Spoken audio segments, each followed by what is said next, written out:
The division of our family legacy did not end in peaceful tears, but rather a bitter ultimatum. My name is Irene. I am 32 years old, yet I felt entirely helpless sitting completely silent while my older sister aggressively claimed our most valuable assets. She glared at me across the large oak table before delivering her final verdict regarding the estate. This abandoned smelly farm is yours to keep, while the luxurious villa along with all the money will be mine. She slammed the heavy legal documents down forcefully to ensure I completely understood my newly assigned place in her greedy hierarchy. Instead of fighting her obvious manipulation, I simply signed those binding papers just to secure my peace of mind forever. For 3 grueling months, I worked exhaustingly to clear the rotting debris from that isolated property without asking anyone for help. I endured the suffocating silence of that dilapidated barn without ever realizing what unimaginable wealth rested deep beneath my dirty work boots. Everything shifted abruptly when a breaking news report broadcasted globally on the CNN network revealed a shocking truth about my ruined land. The entire country suddenly knew about the massive fortune hidden within my soil before I even fully processed the incredible reality myself. Early the very next morning, the exact same person who intentionally threw me into that misery started desperately pounding on my front door. She screamed loudly for me to open up while begging to reverse the inheritance agreement she had previously orchestrated with such extreme cruelty. Please subscribe to my channel to see exactly how I turn this humiliating defeat into the ultimate revenge against a toxic family member. The solid oak desk inside the quiet office that afternoon was entirely covered with thick stacks of legal documents marking the exact moment the legacy of Mom and Dad was officially decided. Our family lawyer Marcus maintained a completely neutral professional expression while he methodically read through the various complex clauses of the binding testament. He deliberately paused several times during the meeting to explain the severe financial obligations attached to the agricultural property in a way that made the rural land appear like a massive financial burden. Marcus meticulously outlined the estimated costs for repairing the broken irrigation systems, along with clearing the hazardous waste left behind by previous agricultural tenants. He presented these projected expenses using intimidating legal terminology to ensure the desolate farm sounded like a guaranteed path toward personal bankruptcy. My older sister Marian immediately adopted an incredibly reasonable tone to justify her aggressive claim over the most valuable remaining assets.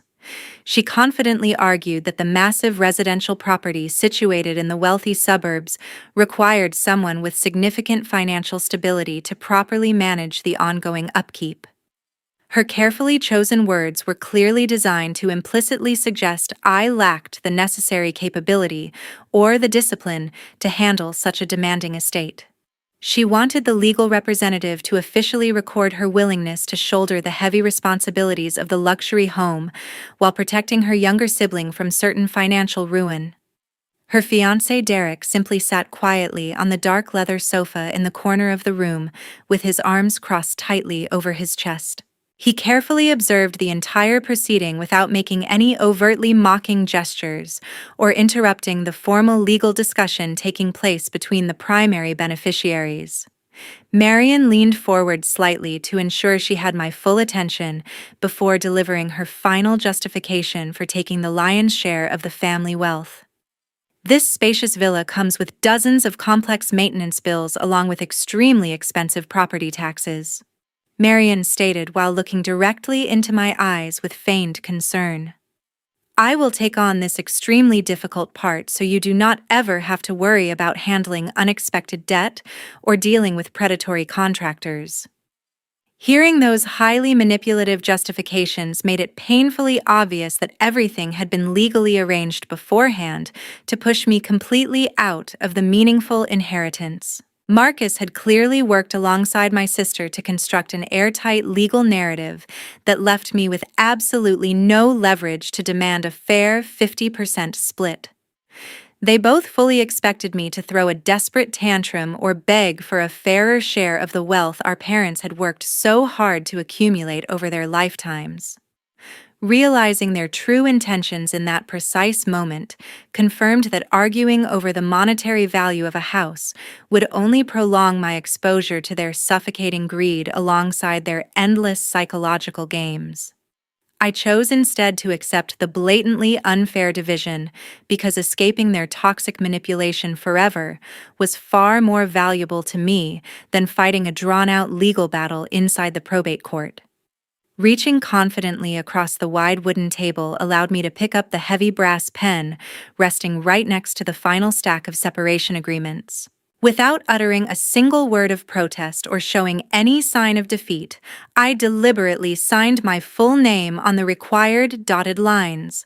Applying that ink permanently relinquished all my legal rights to the luxury estate, while transferring the entirety of the liquid cash accounts directly into the sole possession of my sister. The finalized paperwork legally granted me total ownership of the neglected Missoula farm, so I could walk straight out of that suffocating office to finally start my completely independent life. Exactly 2 weeks after that tense will reading, I drove my heavily loaded truck through the rusted gates of the overgrown Missoula property. My best friend Sarah generously followed closely behind my vehicle to help me carry the heaviest cardboard boxes down into the dusty basement of the farmhouse. She wrapped her arms tightly around my shoulders for a long moment to offer silent emotional support before quickly driving away to let me process this massive life transition alone. The subsequent weeks dissolved into a physically exhausting routine of clearing away decades of accumulated agricultural debris left rotting inside the massive main barn. Replacing the completely ruined wooden planks forced me to focus entirely on intense manual labor, rather than dwelling on the blatant financial betrayal I recently experienced at the law office. I actually found a strange sense of comfort within the isolating silence of the vast rural landscape stretching out in every direction around my newly acquired home. I spent countless hours dragging rusted farming equipment toward the perimeter fences just to make the immediate yard look somewhat presentable for potential future use. One crisp morning, the rhythmic sound of a heavy diesel engine approaching my dirt driveway interrupted my solitary repairing efforts near the collapsing front porch. A professional geologist named Gavin stepped out of his specialized company vehicle, carrying a thick manila folder containing an unfinished contract originally signed by Dad. He carefully explained that his comprehensive surveying project was abruptly suspended late last year due to the sudden family tragedies occurring at that specific time. He handed me the faded paperwork showing the exact coordinates his team was supposed to analyze, before everything fell apart within our family structure. Your father paid half the contract up front to thoroughly test the core soil quality across these specific acres, Gavin explained while pointing toward the western fields. I came back today to finish the remaining extraction work, according to our original binding agreement, to ensure his final requests were fully honored. Agreeing to honor my late father's wishes allowed Gavin to immediately begin maneuvering his heavy drilling equipment toward the overgrown grazing pastures bordering the forest.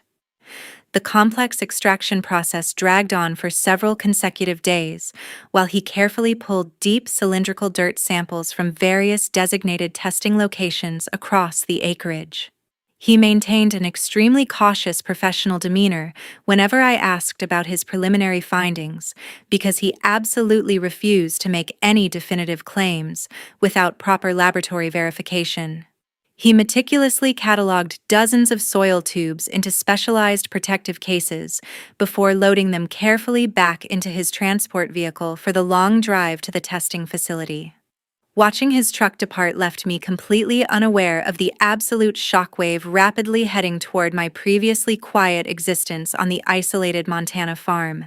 Nearly 3 excruciatingly slow weeks passed before Gavin finally returned to my property, holding a remarkably thick stack of certified laboratory testing documents printed on official letterhead. He laid the detailed topographical maps across my scratched kitchen table with noticeably shaking hands to point out the staggering geological anomalies recorded deep beneath my soil.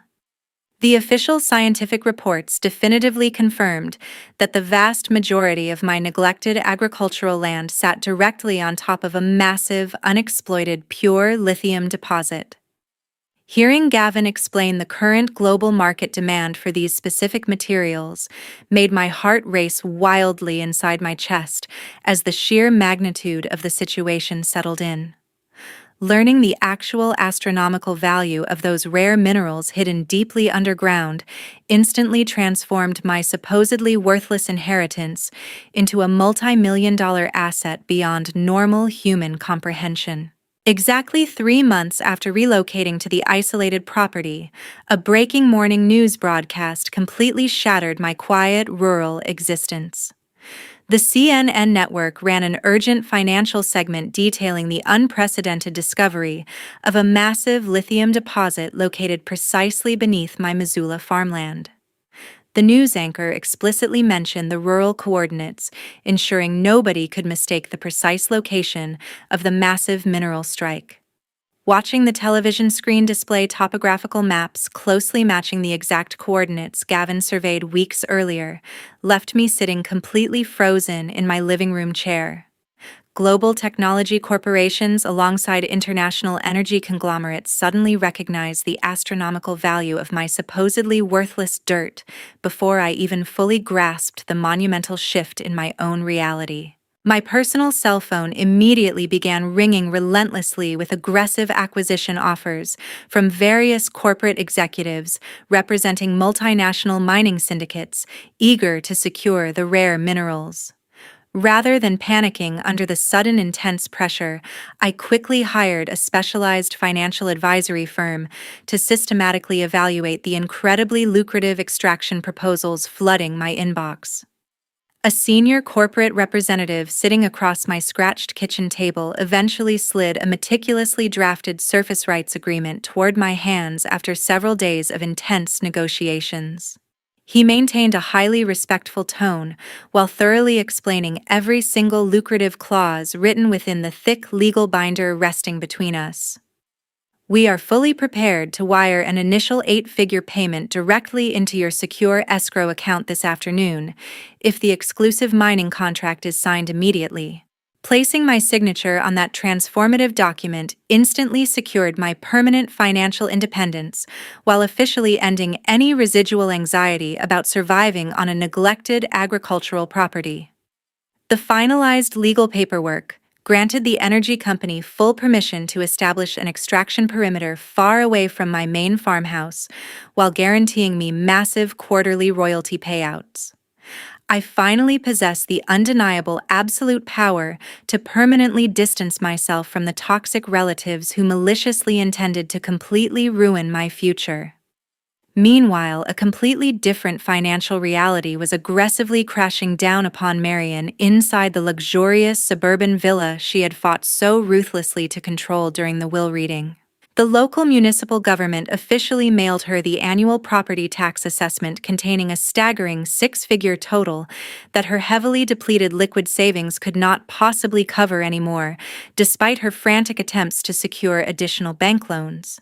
Maintaining a highly lavish lifestyle filled with expensive designer purchases alongside rapidly accumulating credit card debt had completely drained her inherited cash reserves within a matter of mere weeks.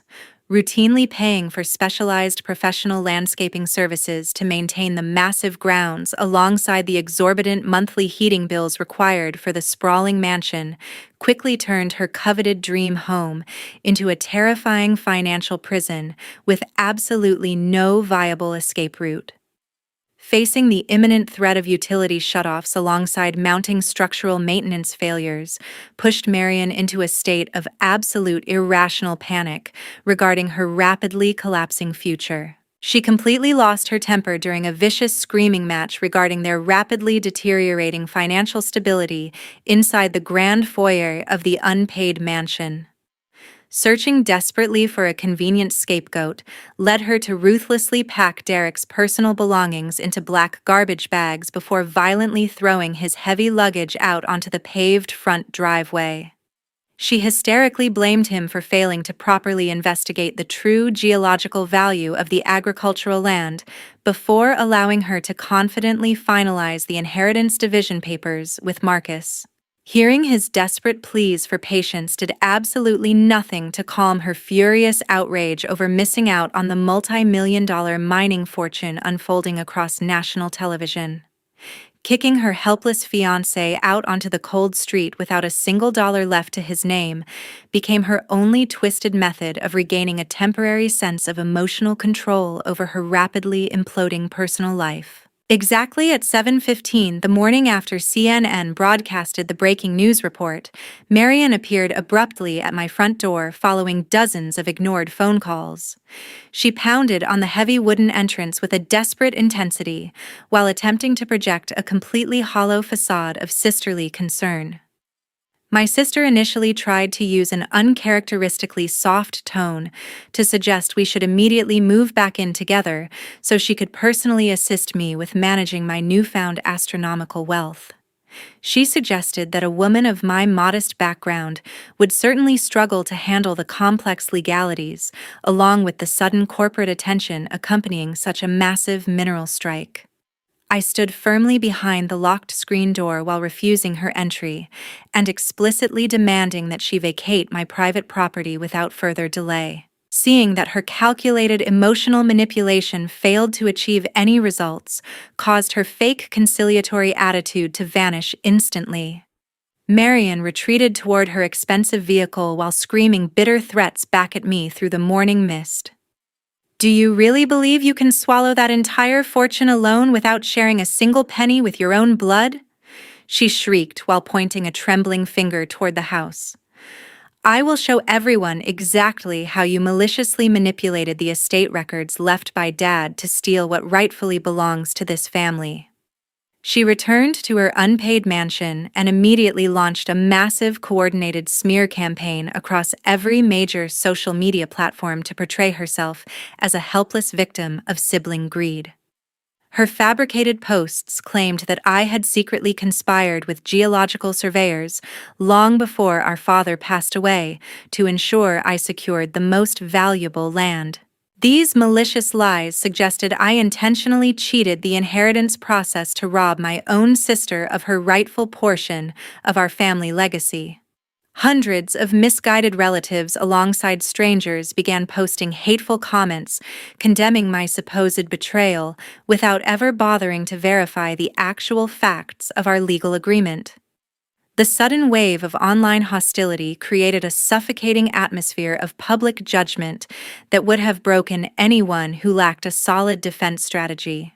I decided to remain completely silent on social media because engaging with her irrational public outbursts would only validate her desperate attempts to gain attention.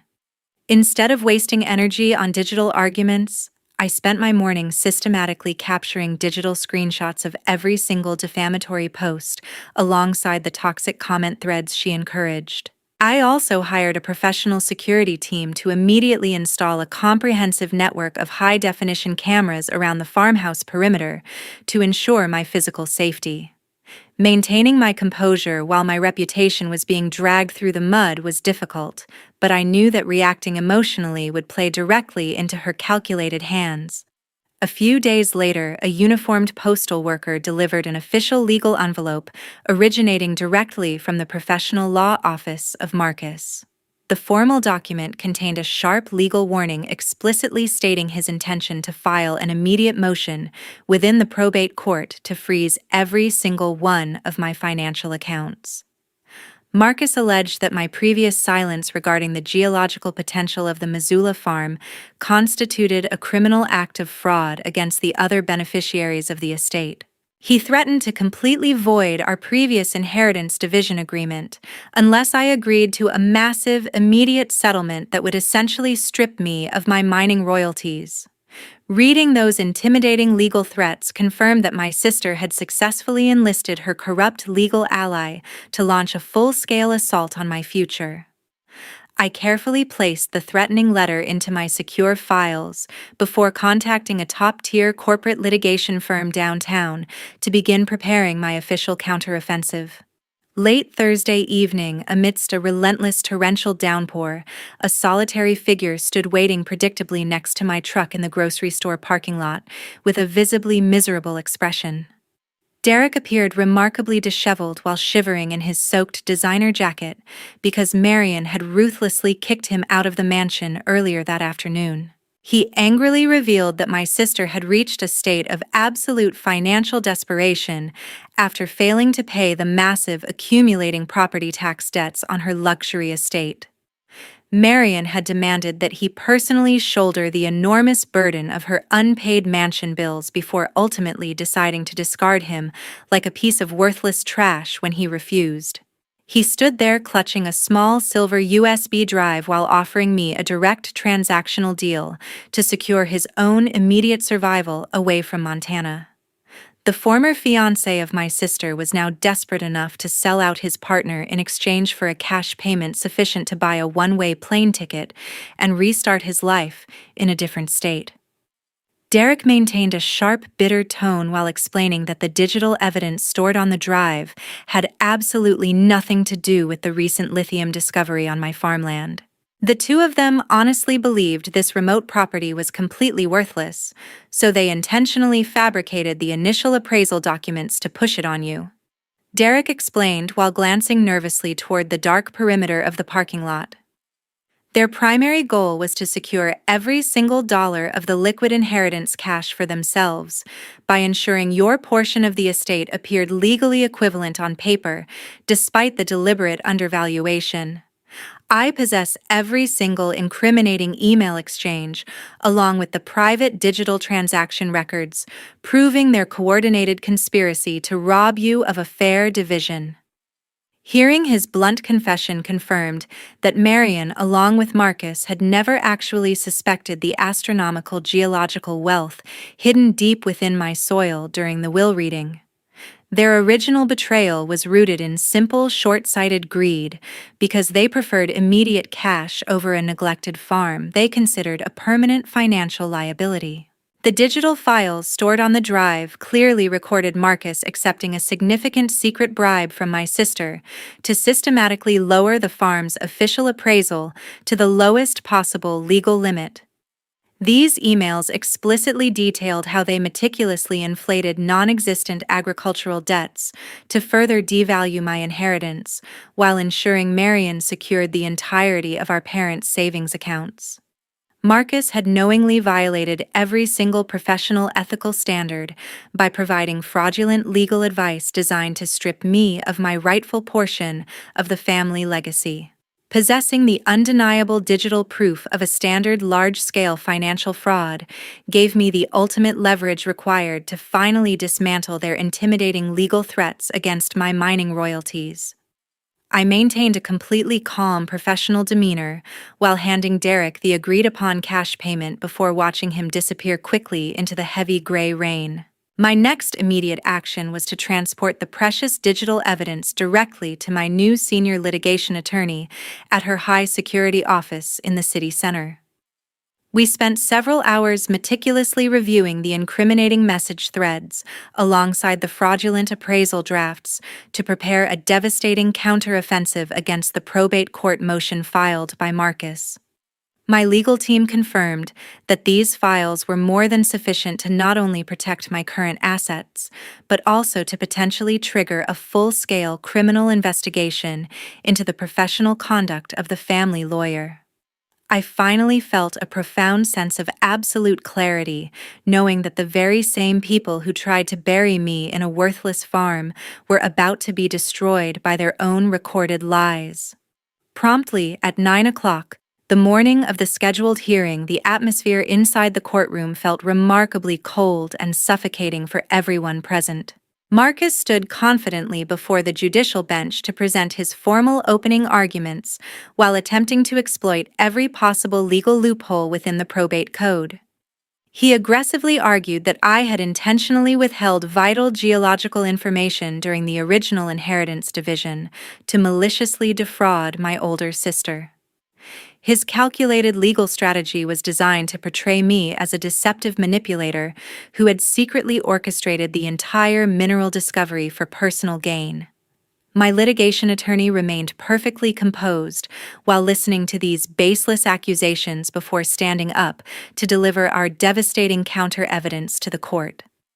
Rather than engaging in a pointless verbal debate, she walked directly toward the court clerk to submit the silver USB drive containing the original unedited appraisal files. Your Honor, this digital evidence conclusively proves that the legal representative alongside the plaintiff actively conspired to commit large-scale financial fraud long before my client ever relocated to the farm. The presiding judge carefully reviewed the incriminating digital records, while a heavy silence settled over the entire room as the truth began to surface. Meticulously detailed email exchanges between Marcus and Marian were projected onto the large courtroom screens for everyone to witness their coordinated deception. These private messages clearly exposed their original plan to push the supposedly worthless agricultural land onto me so they could secure every single dollar of the family cash. The fraudulent appraisal drafts explicitly showed how they had intentionally manipulated the land's value to ensure I received the least valuable portion of the estate. Marcus had even suggested creating fake maintenance debts to further devalue the farm, while guaranteeing Marian obtained the entirety of the liquid inheritance funds. Marcus remained completely motionless as the realization of his ruined legal career slowly settled into his pale and sweating facial features. He took a sudden, unsteady step backward when the judge officially noted the severity of the professional misconduct recorded within those private digital conversations. His previous arrogant confidence vanished instantly while he stared down at the polished floorboards without offering a single word of defense for his illegal actions. The senior family lawyer understood that providing fraudulent legal advice to facilitate an inheritance theft would lead to an immediate criminal investigation by the State Bar Association. Marian struggled desperately to maintain her fading facade of victimhood, but her trembling hands betraying her internal panic were visible to everyone in the gallery. She slowly began to collapse into her upholstered chair as she recognized that every single one of her previous legal advantages had been permanently erased. The overwhelming weight of the incriminating evidence proved that her own greed alongside her short-sighted betrayal had led directly to this humiliating public exposure. She looked toward me with a mixture of intense hatred and genuine terror because she finally understood that her fraudulent claims would lead to severe financial penalties. The judicial proceedings effectively confirmed that her attempt to freeze my mining royalties was based entirely on a foundation of recorded lies and professional corruption. I watched her crumbling composure from across the room without feeling even a flicker of sympathy for the woman who tried to destroy my future for immediate cash. My legal team stood ready to finalize the motion to dismiss her case, while also requesting that the court officially refer both conspirators to the district attorney for criminal prosecution. Exactly 3 weeks after that decisive hearing, a prominent foreclosure notice was forcefully hammered into the dry yellowing grass directly in front of the luxury mansion. Marcus was officially stripped of his professional law license permanently by the disciplinary board while facing a serious criminal investigation for his deceptive breach of fiduciary trust. Marian became completely bankrupt because she was totally unable to cover the massive accumulated property taxes, alongside the staggering legal fees required for her failed court defense. She was ultimately forced to vacate the seized estate with absolutely nothing left to her name, except the bitter consequences of her own short-sighted betrayal. When I received one final desperate phone call from my sister begging for financial mercy, I simply pressed the decline button before permanently blocking her number to continue my independent life. This video was professionally produced by our channel to serve as an educational narrative, highlighting the critical importance of maintaining personal boundaries while handling family crises with logical legal strategies. We aim to demonstrate how rational thinking alongside firm legal action can effectively dismantle toxic manipulation without resorting to emotional outbursts. Irene successfully protected her future by making the difficult decision to cut off her toxic sister completely, while allowing the legal system to deliver a fair judgment. Marian suffered the inevitable ruin that naturally follows when someone prioritizes immediate greed over ethical behavior while underestimating the heavy financial burdens of luxury assets. True strength is found in the ability to remain calm while observing greedy individuals walk directly into the financial traps they created for themselves through their own short-sighted manipulation. Establishing an absolute boundary against toxic relatives is not an act of cruelty, but a necessary requirement for protecting your personal peace and long-term financial stability from predatory behavior. Inheriting a flashy asset without having the actual practical capacity to manage the associated costs, like property taxes, will always result in a devastating personal bankruptcy rather than true wealth. I want to express my deepest gratitude to those viewers who patiently listened to this entire journey of betrayal and ultimate justice until the very last minute. Your dedicated support and time are truly appreciated by everyone on our production team. What specific legal or personal steps would you have taken to protect yourself if you were placed in the same position as the main character? Please share your thoughts in the comments below.